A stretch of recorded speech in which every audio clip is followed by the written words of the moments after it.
প্রিয় শিক্ষার্থীবৃন্দ, তোমাদের সকলকেই স্বাগতম জানাচ্ছি। আমরা আজকে এইচএসসি পরীক্ষার প্রস্তুতি হিসেবে এইচএসসি আইসিটি বইয়ের তৃতীয় অধ্যায়ের দ্বিতীয় অংশ অর্থাৎ 3.2 দ্বিতীয় অংশ রয়েছে ডিজিটাল ডিভাইস। এই ডিজিটাল ডিভাইসের মধ্যে অন্তর্ভুক্ত রয়েছে Boolean algebra, De Morgan's law, তারপরে logic function, logic gate, encoder decoder, adder, binary adder, register counter. তো এই দ্বিতীয় অংশ থেকে আমরা এখানে একটি ক্রিয়েটিভ কোয়েশ্চেন আমরা দেখতে পাচ্ছি। এই ক্রিয়েটিভ কোয়েশ্চেনটি আমাদের লজিক গেট সম্পর্কিত। তো এই লজিক গেট সম্পর্কিত ক্রিয়েটিভ কোয়েশ্চেনটি এসেছিল যশোর বোর্ড 2024-এ। যশোর বোর্ড 2024-এ আসা এই কোয়েশ্চেনটি আমরা একেবারে শুরু থেকে একেবারে শেষ পর্যন্ত আমাদের এখানে যে বিষয়গুলো আমরা এখানে দেখতে পাচ্ছি পুঙ্খানুপুঙ্খ রূপে একেবারে সব কিছু মিলিয়ে আমাদের এখানে যে সূত্রগুলো রয়েছে সূত্রগুলোর বিশ্লেষণ আমরা এখানে সূত্রগুলো দেখে দেখে এবং আমাদের এখানে এই লজিক গেট আমরা দেখতে পাচ্ছি বা আমাদের এখানে লজিক ফাংশন দেখতে পাচ্ছি, সব কিছু একেবারে সুন্দরভাবে পরিপাটিভাবে আমরা উপস্থাপন করব, আমরা আলোচনা করব। তোমাদের সকলকেই আজকের ক্লাসটি মনোযোগ সহকারে দেখার জন্য আমি আহ্বান করছি।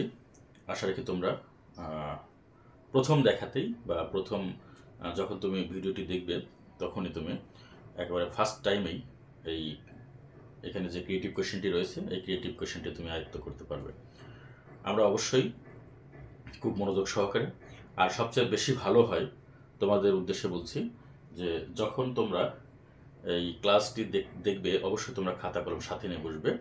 আমি যখন কাজ করব তখন তুমি আমার সাথে কাজ করবে, তাহলে দেখবে যে আরও বেশি ভালো মতো ক্লিয়ার হয়ে যাবে। আমরা জানি যে কোনো পড়া বা যে কোনো টপিক যদি আমরা আলোচনার সাথে সাথে আমরা সেগুলো যদি খাতায় লিখি বা খাতায় আমরা চেষ্টা করি, ম্যাথমেটিক্যাল টার্ম হলে তো আরও অবশ্যই আমাদের চেষ্টা করতে হবে।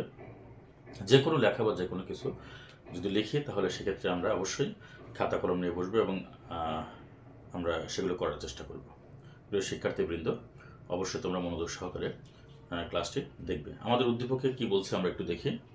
উদ্দীপকে বলছে দৃশ্যকল্প 1 P Q R plus P Q bar R plus P bar Q R plus P bar Q bar R, এটা হলো আমাদের দৃশ্যকল্প 1। এখানে এই যে পি কিউ আর, এই পি কিউ আর এই তিনটি চলক কিন্তু এখানে অ্যান্ড আকারে আছে। এরপরে আমি যে প্লাস বলেছি ওইটা হলো কিন্তু ওয়ার আকারে। এরপরে P Q bar R plus P bar Q R plus P bar Q bar R, এই যে বার বলছি এখানে কিন্তু অবশ্যই নটের এখানে ব্যবহার রয়েছে। ওকে, এটা আমাদের দৃশ্যকল্প 1। আর দৃশ্যকল্প 2 হলো এখানে একটি লজিক গেট এখানে উপস্থাপিত হয়েছে। এখানে এক্স ওয়াই দুটি ইনপুট বা দুটি চলক বিশিষ্ট। এখানে আমরা দেখতে পাচ্ছি এখানে দুটি নট গেট রয়েছে, দুটি অ্যান্ড গেট রয়েছে, একটি অর গেট রয়েছে এবং আমাদের আউটপুট এখানে পি উপস্থাপন করা হয়েছে, অর্থাৎ পি ইকুয়াল টু কি আসবে। তো এই যে আমাদের দুটি এখানে দৃশ্যকল্প বা দুটি আমাদের এখানে বিষয় আমাদের এখানে উপস্থাপন করা হয়েছে। আর এই উদ্দীপকের আলোকে আমাদের এখানে দুটি প্রশ্ন। একটি প্রশ্ন হচ্ছে আমাদের গ নম্বর প্রশ্নে দৃশ্যকল্প 1-এর সরলীকরণ মান বের করো, অর্থাৎ দৃশ্যকল্প 1-এ যা দেওয়া আছে এটি সরলীকরণ মান বের করতে হবে। আর হলো দৃশ্যকল্প 2-এ এর আদলে আমাদের এখানে যে কোশ্চেনটি রয়েছে এখানে ঘ নম্বর দৃশ্যকল্প 2-এর আউটপুট যে গেটের সাথে সাদৃশ্যপূর্ণ তা ন্যান্ড গেট দিয়ে বাস্তবায়ন করো। তাহলে আমাদের ঘ নম্বর বলছে দৃশ্যকল্প 2-এর আউটপুট যে গেটের সাথে সাদৃশ্যপূর্ণ তা ন্যান্ড গেট দিয়ে বাস্তবায়ন করো। আচ্ছা, তাহলে আমাদের এখানে এই যে দৃশ্যকল্প 2-এ আমাদের যে গেটটি দেওয়া আছে এই গেটটি বা আমাদের এই গেটের আউটপুট যা আমরা পাবো এই আউটপুট যে গেটের সাদৃশ্যপূর্ণ হবে, অর্থাৎ এইটা যে গেটটা প্রকাশ করে, ঠিক আছে, তা আমরা কি করব, ন্যান্ড গেট দিয়ে বাস্তবায়ন করব। আচ্ছা, তাহলে আমাদের আমরা গ নম্বর প্রশ্ন থেকে আমরা স্টার্ট করি। গ নম্বর প্রশ্ন বলছে দৃশ্যকল্প 1-এর সরলীকরণ মান বের করো। ওকে, তো আমরা গ নম্বর, তাহলে আমরা দৃশ্যকল্প 1 হতে পাই, দৃশ্যকল্প 1 হতে আমরা কি পাই, দৃশ্যকল্প 1 হতে P Q R plus P Q bar R plus P bar Q R plus P bar Q bar R, এটি হলো আমাদের দৃশ্যকল্প 1 এর যে ইকুয়েশন। এখন এই সরলীকরণ করার ক্ষেত্রে আমাদের যে বিষয়গুলো আমাদের সবচেয়ে বেশি প্রয়োজন সেই বিষয়গুলো আমরা পাশে একটু লিখে নিই, যাতে আমাদের কাজ করতে সুবিধা হয়। যেমন লজিক্যাল অর, আমাদের যে উপপাদ্যগুলো রয়েছে লজিক্যাল অরে আছে কি a প্লাস 0 সমান a, a প্লাস 1 সমান 1, a প্লাস a সমান a, a plus a bar সমান 1। আর লজিক্যাল অ্যান্ডে কি আছে, লজিক্যাল অ্যান্ডে আছে a ইন্টু 0 সমান 0, a ইন্টু 1 সমান a, a ইন্টু a সমান a, আর a ইন্টু a বার সমান 0। ঠিক আছে। আচ্ছা, লজিক্যাল নটে কি আছে, লজিক্যাল নট আমরা এখানে লিখি, logical not a double bar equal to কত a। ঠিক আছে, এই বিষয়গুলো আমাদের কিন্তু একটা সরল করার ক্ষেত্রে কিন্তু আমাদের খুব বেশি প্রয়োজন হয়। আরেকটি যে বিষয়টি, তবে এই ক্ষেত্রে এখানে আমরা যে উপপাদ্যগুলো উপস্থাপন করেছি এই উপপাদ্যগুলি আমাদের এই সরলীকরণ করার ক্ষেত্রে প্রয়োজন হবে। সো আমরা এগুলো পাশে লিখে নিলাম। আচ্ছা, এখন আমরা দেখি এখানে আমাদের কি কাজ করতে পারি। আমাদের এখানে সরলীকরণ করা মানেই হলো আমাদের কি করতে হবে, একেবারে ক্ষুদ্র অংশে নিয়ে আসা। বড় একটা জিনিসকে আমরা ভেঙে ভেঙে বা যে কোনো উপায়ে আমরা কি করতে পারি, সেটাকে ছোট অংশে তৈরি করা বা ছোট অংশে করা, বড় একটা অংশকে ছোট অংশ করা। ঠিক আছে, তবে এমনভাবে করতে হবে, আমাদের এখানে অবশ্যই যুক্তি থাকতে হবে, অবশ্যই আমাদের এখানে ফর্মুলা থাকতে হবে, সব কিছু মিলিয়ে আমাদের এখানে বড় অংশ দ্বারা আমরা যা পেয়ে থাকি ওই ছোট অংশ দ্বারা যেন আমরা তাই পেয়ে আমরা পাবো, এরকম আমাদের একটা ফরম্যাট তৈরি করা। আচ্ছা, এখন এখানে আমাদের কি করতে পারি, আমাদের দেখতে হবে এখানে পি কিউ আর আর এখানে পি কিউ বার আর। আমরা একটা কাজ করি, এখানে পি আর আর আর এখানে পি আর, আমাদের এই প্রথম অংশ পি আর আছে, প্রথম অংশ দ্বিতীয় অংশ আমাদের পি আর আছে। তো আমরা এখানে পি আর কমন নিব, পি আর কমন নিলাম। ঠিক আছে, আমাদের এখানেও পি আর আবার এখানেও পি আর আছে। সো আমরা এখানে আবার আমরা এগুলো একটু দেখে আসি, আমাদের সবকিছু দেখে আমরা কাজটা করি। এখানে পি বার কিউ আর আর এখানে পি বার কিউ বার আর, তাহলে আমরা দেখতে পাচ্ছি এখানে পি বার আর আছে, এখানেও পি বার আর আছে। সো আমরা কিন্তু এখানে এটা কমন নিতে পারবো। আমরা এই কাজটা করি, পি আর কমন যদি নেই তাহলে কিউ প্লাস এখানে এই যে কিউ বার, আর এখানে আমরা কি প্লাস কি করবো, এখানে পি বার আর যদি আমরা কমন নেই তাহলে এখানে কি হবে, কিউ প্লাস এখানে কিউ বার হবে। খুব ভালো করে একটু খেয়াল করবে সবাই। এখানে আমরা দেখো পি আর এখানে আছে, এখানেও পি আর আছে, আবার এখানে পি বার আর আছে, এখানে পি বার আর আছে। সো আমরা এই প্রথম দুটি অংশ থেকে আমরা কি করতে পারি, এখানে পি আর কমন নিলাম। পি আর কমন নিলে এখানে কি থাকে, এখানে থাকবে হচ্ছে কিউ প্লাস এখানে থাকবে কি কিউ বার। ঠিক আছে, এর প্লাস এখানে পি বার, এখানে পি বার আর আছে, এখানে আবার পি বার আছে। সো আমরা এখানে পি বার আর যদি কমন নেই তাহলে এক্ষেত্রে আমাদের কি হবে, কিউ প্লাস কিউ বার হবে। ওকে, এবার আমরা দেখতে পাচ্ছি আমাদের এই যে লজিক্যাল অর, এই লজিক্যাল অরে আমরা এখানে দেখতে পাচ্ছি এই যে এ প্লাস এ বার, এ প্লাস এ বার সমান কি এখানে 1, এ প্লাস এ বার সমান কি এখানে 1। সো আমরা এখানে কিউ প্লাস কিউ বারের ক্ষেত্রে কিন্তু আমরা এখানে 1 লিখতে পারি। ঠিক আছে, তাহলে আমরা কি করবো, এখানে P R into Q plus Q বারের ক্ষেত্রে আমরা 1 লিখবো, প্লাস আবার এখানে পি বার আর ইন্টু এখানে কিউ প্লাস কিউ বারের ক্ষেত্রে আমরা কি 1 লিখবো। ঠিক আছে, অর্থাৎ এ প্লাস এ বার সমান যদি 1 হয়, সো আমরা কিউ প্লাস কিউ বার সমান 1 লিখতে পারি, আবার এক্ষেত্রে কিউ প্লাস কিউ বার সমান 1 লিখতে পারি। ওকে, এবার এখানে বলছে যে এ ইন্টু 1 সমান কি এ লিখছে, এ ইন্টু 1 সমান এ। সো আমরা এখানে পি আর ইন্টু 1 সমান কি লিখতে পারি, এখানে পি আর লিখতে পারি, প্লাস এক্ষেত্রেও পি বার আর ইন্টু 1 সমান পি বার আর লিখতে পারি। তবে আমরা এখানে আমাদের বোঝার সুবিধার জন্য আমরা লিখতে পারি, যেহেতু এ প্লাস এ বার সমান 1 এটা আমরা লিখে দিতে পারি। আবার এখানে যেহেতু এ ইন্টু 1 সমান এ, আমরা এগুলো সাইড নোট হিসেবে দিতে পারি। সাইড নোট হিসেবে দিলে কি হয়, বোঝার জন্য সুবিধা হয়। এখন আমরা এখানে দেখতে পাচ্ছি এই যে আর এখানে আছে, আবার এখানেও কিন্তু আর আছে। দেখো প্রথম অংশ আর আছে, দ্বিতীয় অংশ আর আছে। সো আমরা এখানে আর যদি কমন নেই তাহলে পি প্লাস পি বার হয়। তাহলে এ প্লাস এ বার সমান যদি 1 হয় তাহলে পি প্লাস পি বার সমান 1 হবে। সো আর ইন্টু 1, তার মানে এখানে আমরা এই ফর্মুলাটি প্রয়োগ করেছি, এটা আমরা দ্বিতীয়বার লেখার প্রয়োজন নেই। আবার এ ইন্টু 1 সমান যদি এ হয়, আর ইন্টু 1 সমান কি হবে, আর হবে। ঠিক আছে, তো এটি আমাদের কি সরলীকৃত মান, এটি আমরা লিখতে পারি আনসার। প্রিয় শিক্ষার্থীবৃন্দ, দেখো খুব সহজেই কিন্তু আমরা এই সরলীকৃত মানটি কিন্তু আমরা বের করে ফেলেছি। খুবই সহজ, একেবারে মানে কি বলবো, আমার মনে হয় যে সরলীকরণের ক্ষেত্রে এটা একেবারেই সহজ একটা অঙ্ক। আমি আবার দেখো রিপিট করছি, এখানে আমাদের এই চারটি আমরা অংশ যদি আমরা বিশ্লেষণ করি তাহলে আমরা দেখতে পাই যে প্রথম দুটি অংশে পি আর কমন আছে, এই যে পি আর। সো আমরা পি আর কমন নিলাম, Q plus Q R plus এখানে আবার এই তৃতীয় এবং চতুর্থ অংশের ক্ষেত্রে আমরা দেখি এই দুটির ক্ষেত্রে পি বার আর, এখানে পি বার আর। তো পি বার আর যদি কমন নেই তাহলে কিউ প্লাস কিউ আর। আমরা এখন লজিক্যাল অর্ডার থেকে জানি এ প্লাস এ বার সমান কত, 1। সো আমরা কিউ প্লাস কিউ বার সমান লিখতে পারি, এরপর এক্ষেত্রে কিউ প্লাস কিউ বার সমান লিখতে পারি। আবার আমরা লজিক্যাল অ্যান্ড জানি এ ইন্টু 1 সমান এ। সো আমরা এখানে P R into 1 equal to P R, আবার P bar into 1 equal to কত, পি বার আর। ঠিক আছে, P bar R into 1 equal to কত, পি বার আর। ওকে, এবার এখানে আর এখানে কমন আছে, এখানেও কমন আছে। সো আমরা এখানে আর কমন নিলে পি প্লাস পি বার। তো পি প্লাস পি বার সমান 1, তাহলে আর ইন্টু 1 ইকুয়াল টু কত, আর। প্রিয় শিক্ষার্থীবৃন্দ, আমরা কিন্তু এভাবে এই সরলীকরণ অঙ্কটি আমরা খুব সহজেই করতে পারি। ওকে, এবার আমরা গ নম্বর শেষ করেছি, ঘ নম্বর করবো আমরা। সো আমরা এটা মুছে দিই।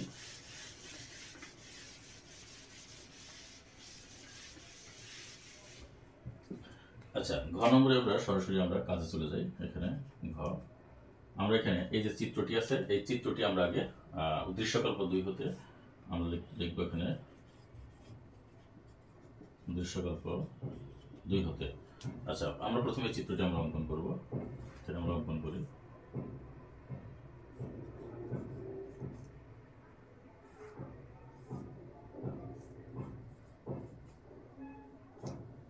এটা হলো এক্স, এটা হলো ওয়াই। ওকে, তাহলে আমাদের প্রথমটা হলো কি হবে, এই যে এক্স, এই যে ওয়াই অ্যান্ড গেট।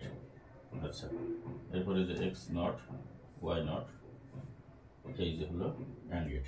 এরপরে দুটো মিলে কি হবে, অর গেট পি। তাহলে পি সমান আমাদের কি হবে, এটা আমরা এখান থেকে আউটপুটটাকে বের করে নিই। আউটপুটটা বের করার পরে আমরা বুঝতে পারবো যে এটা আসলে কোন গেট প্রকাশ করে। এখানে কিন্তু এক্স ইজ নট, তার মানে কি এক্স নট। এখানে কিন্তু যে ওয়াই নট, তার মানে কি এটা হলো ওয়াই নট। এখন এখান থেকে যখন যাবে তখন এটা হলো কি এক্স, আর এখান থেকে যখন যাবে তখন এটা হলো কি এই যে ওয়াই। সো আমরা এটা কি করতে পারি, এই অ্যান্ড থাকলে এই যে এক্স এই যে ওয়াই। ঠিক আছে, আচ্ছা, আবার এখান থেকে যখন যাবে তখন এটা কি হবে, এক্স বার। এখান থেকে যখন যাবে তখন এটা কি হবে, এই যে ওয়াই বার।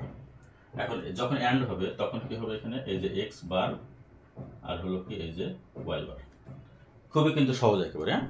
এরপরে যখন অর হবে তখন কি হবে, এখানে এই যে এক্স ওয়াই অর এই যে এক্স বার ওয়াই বার। ঠিক আছে, তো আমরা এখানে এই যে আউটপুটটা দেখে কিন্তু বুঝতে পারছি এটা আমাদের কি হবে, এটা আমাদের হচ্ছে এক্স নর গেট। আমরা জানি এক্স নর গেটের ক্ষেত্রে কি হয়, এ আর বি দুটি চলক হলে সেক্ষেত্রে এ বার B bar plus A B, অথবা এক্স ওয়াই দুটি চলক হলে তাহলে x Y plus x bar y bar, অথবা x bar y bar plus x Y. So আমরা এটা বুঝে নিলাম, এটা আমাদের কি এক্স নর গেট, এক্স নর গেট।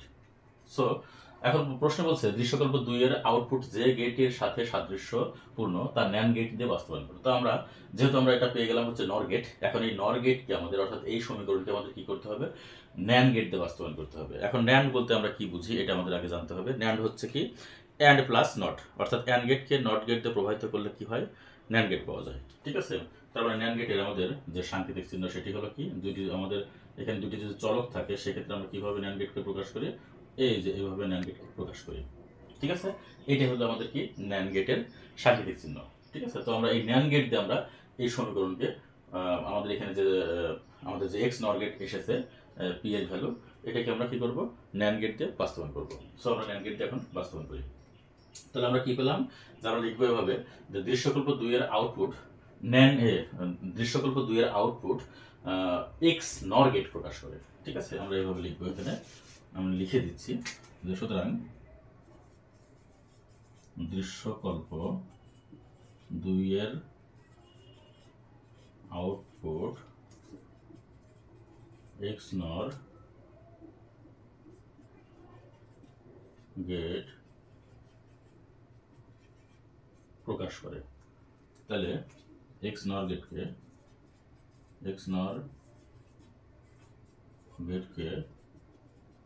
NAND গেট দিয়ে বাস্তবায়ন করা হলো। ঠিক আছে, এখন করব এই XNOR গেটকে আমরা NAND গেট দিয়ে বাস্তবায়ন করব। ওকে, তো আমরা এখানে যা পেলাম এটা আমি একটু পাশে রেখে দিই, এটা মুছে দিই, এটা আমাদের দরকার নেই। আমরা এখানে পেলাম যে P সমান x y প্লাস x বার y বার, এটা হলো কি XNOR। তো আমরা এটাকে কি করব, NAND বানাবো। তো আমাদের NAND হলো অ্যান্ড থাকবে এবং নট থাকবে। তো আমাদের এখানে দেখতে পাচ্ছি এখানে প্লাস আছে, এক্স ওয়াই এটা অ্যান্ড আকারে আছে, এক্স বার ওয়াই বার এটা অ্যান্ড আকারে আছে, কিন্তু এখানে প্লাস থাকার কারণে এটা আমাদের এখানে কি করতে হবে, অবশ্যই অ্যান্ড বানাতে হবে, এরপর নট বানাতে হবে। সো আমাদের এখানে সম্পূর্ণ অংশই আমাদের কি হবে, অ্যান্ড এরপর নট থাকবে, অর্থাৎ NAND হবে সম্পূর্ণ অংশ। ঠিক আছে, তাহলে যদি আমরা NAND করতে চাই অবশ্যই আমাদের কি করতে হবে, এখানে আমাদের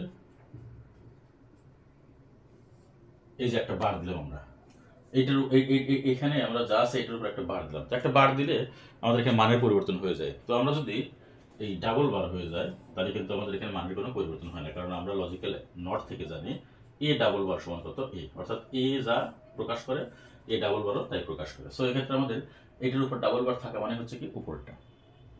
এবার আমরা ডি মর্গানের সূত্র জানি, ডি মর্গানের সূত্র আমাদের অবশ্যই মনে রাখতে হবে। এখানে ডি মর্গানের সূত্রটা হলো কি, যে দুই বা ততোধিক চলকের যোগফলের পূরক তাদের প্রত্যেকটি পৃথক পৃথক পূরকের গুণফলের সমান, অর্থাৎ এ আর বি দুটি যদি চলক হয়, এ আর বি দুটি চলক হলে তাহলে এ প্লাস বি এর হোল নট সমান এ বার ইন্টু বি বার। আবার এ বি এর গুণফল এর উপর বার থাকলে তাহলে এ বার ইন্টু এ বার প্লাস বি বার। আর এটা হলো আমাদের 1 নম্বর ডি মর্গানস ল, এটা হচ্ছে 2 নম্বর। বা এখানে দুই চলকের ক্ষেত্রে আমরা হিসাব করছি, যে দুটি যদি চলকের ক্ষেত্রে আমরা চিন্তা করি যে দুই বা ততোধিক চলকের এখানে গুণফলের যোগফলের পূরক তাদের প্রত্যেকটি পৃথক পৃথক পূরকের গুণফলের সমান। আমরা এখানে দুই চলক নিয়ে আমরা এখানে কাজ করেছি। আবার দুই বা ততোধিক চলকের গুণফলের পূরক তাদের প্রত্যেকটি পৃথক পৃথক পূরকের যোগফলের সমান। আমরা এখানে দুই চলক নিয়ে কাজ করেছি, এই যে এ বি চলক, তার গুণফলের পূরক হলো এই যে এ পূরক প্লাস বি পূরক। সো আমরা এখানে যেহেতু আমাদের এখানে চলক আমরা এখানে দুটি আমাদের, অর্থাৎ আমরা এই যে এক্স ওয়াইকে আমরা একটা চলক মনে করবো, আবার এক্স বার ওয়াই বারকে আমরা একটা চলক মনে করবো। তাহলে আমাদের এখানে দুই চলকের ক্ষেত্রে আমরা হিসাব করলে তাহলে কি পাই, এখানে এই যে আমরা এই 1 নম্বরটি আমরা এখানে প্রয়োগ করবো, এ প্লাস বি হোল বার। ঠিক আছে, তাহলে আমরা এই বার দিয়ে আমরা কাজ করবো। তারপরে এটাকে আমরা এ মনে করি, এটাকে আমরা কি বি মনে করবো। ভালো করে একটু লক্ষ্য করো, এই এক্স ওয়াইকে আমরা এ মনে করবো আর এক্স বার ওয়াই বারকে আমরা বি মনে করবো। ঠিক আছে, তাহলে আমরা এ প্লাস বি বার সমান কি লিখেছি, A bar into B bar. So আমরা এখানে কি করবো, এখানে আমরা এই যে এক্স ওয়াই এই যে বার ইন্টু এক্স ওয়াই এই যে এক্স বার ওয়াই বার এই যে তার হোল বার। ঠিক আছে, এবার উপরে আমাদের একটা বার রয়ে গেছে, তাহলে ওই বারটা আমরা এখানে দিয়ে দেবো। এখন আমরা দেখতে পাচ্ছি আমাদের এখানে কিন্তু সম্পূর্ণ অংশই কিন্তু আমাদের গুণ আকার চলে আসছে, অর্থাৎ অ্যান্ড গেটে রূপান্তরিত হচ্ছে, এবং তার উপরে আছে কিন্তু নট। তার মানে অ্যান্ডের উপর নট থাকলে সেটা কি হবে, অবশ্যই ন্যান্ড হবে। অ্যান্ডের উপর নট থাকলে অবশ্যই সেটা কি ন্যান্ড। সো আমাদের এখানে টোটালি কিন্তু এখানে ন্যান্ডে রূপান্তরিত হয়ে গেছে, তার মানে আমরা এখানে লিখতে পারি ন্যান্ড। ওকে, আচ্ছা, এবার এখন এটাকে আমরা কি করব, লজিক গেটের মাধ্যমে আমরা উপস্থাপন করব। তাহলে আমাদের এখানে চলক হলো দুইটা, এক্স একটা চলক আর এখানে ওয়াই আর একটা চলক। এই যে একটু আমি বড় করে নিচ্ছি এখানে আমাদের বোঝার সুবিধার জন্য, সবই কিন্তু আমাদের এখানে কি ন্যান্ড হবে। এখানে বলছে এক্স ওয়াই, আচ্ছা এক্স আর ওয়াই এখানে অ্যান্ড করলাম, এর উপরে নট আছে তার মানে কি ন্যান্ড হয়ে গেল। ওকে, এরপর এক্স বার, তার মানে এক্স বার এখানে কিন্তু এক্স একটা চলক। সো আমরা এখানে এক্স বারকে আমরা এভাবে লিখতে পারি, এই যে এক্স কে আমরা এখানে দুইবার নিতে পারি, এখানে দিয়ে একটা নিলাম এবং এটাকে আমরা এবার এখানে নিলাম। ঠিক আছে, নেওয়ার পরে কিন্তু হলো এটা হলো কি এই যে এক্স বার হয়ে গেল। আবার বলছে কি ওয়াই বারও ঠিক একইভাবে নিলাম, এই যে ওয়াই বার। এরপরে দুইটা কি করতে হবে, আবার এখানে অ্যান্ড করতে হবে। অ্যান্ড করার পরে এখানে আবার নট আছে, তার মানে যে অ্যান্ড হয়ে গেল। এরপরে আবার এই এক্স মানে এইটুকু আমরা করেছি এখানে এইটা, আবার এইটুকু আমরা করলাম কি এই যে এইটা। সো আমরা এই দুটি আবার এখানে কিন্তু এই যে অ্যান্ড আছে, সো আমরা এই যে অ্যান্ড করলাম, এই যে অ্যান্ড করলাম, অ্যান্ড করার পরে এর উপরে আবার কিন্তু এই যে নট আছে, তার মানে কি এই যে আমাদের ন্যান্ড হয়ে গেছে। তারপরে এখানে আমাদের সম্পূর্ণ অংশ কিন্তু ন্যান্ড হয়ে গেছে, আমাদের এটাও ন্যান্ড, এটাও ন্যান্ড, এটাও ন্যান্ড, এটাও ন্যান্ড, এটাও ন্যান্ড, পুরো অংশটাই কিন্তু আমাদের ন্যান্ড হয়ে গেছে। তার মানে পি ইকুয়াল টু আমরা কি লিখতে পারি এখানে এক্স ওয়াই এই যে নট ইন্টু এই যে X not Y not whole not তার আবার হোল নট, তার মানে এটাই আমাদের কি এখানে ন্যান্ড। অর্থাৎ এটাই কিন্তু আমরা এখানে করেছি, বা এই যে এটা আমরা এখানে করেছি, বোঝার সুবিধার জন্য কিন্তু এখানে আমি সুন্দরভাবে কিন্তু উপস্থাপন করেছি। প্রিয় শিক্ষার্থীবৃন্দ, তাহলে খুব সহজেই কিন্তু আমরা ঘ নম্বর প্রশ্নটি আমরা সমাধান করে ফেললাম। এভাবে আমরা খুব মনোযোগী হয়ে আমরা এই যদি উত্তর দেখি তাহলে কিন্তু আমরা আমাদের যে কোনো ধরনের প্রবলেম আমরা সলভ করতে পারবো। তোমাদের সকলকে ধন্যবাদ জানিয়ে শেষ করছি। আল্লাহ হাফিজ।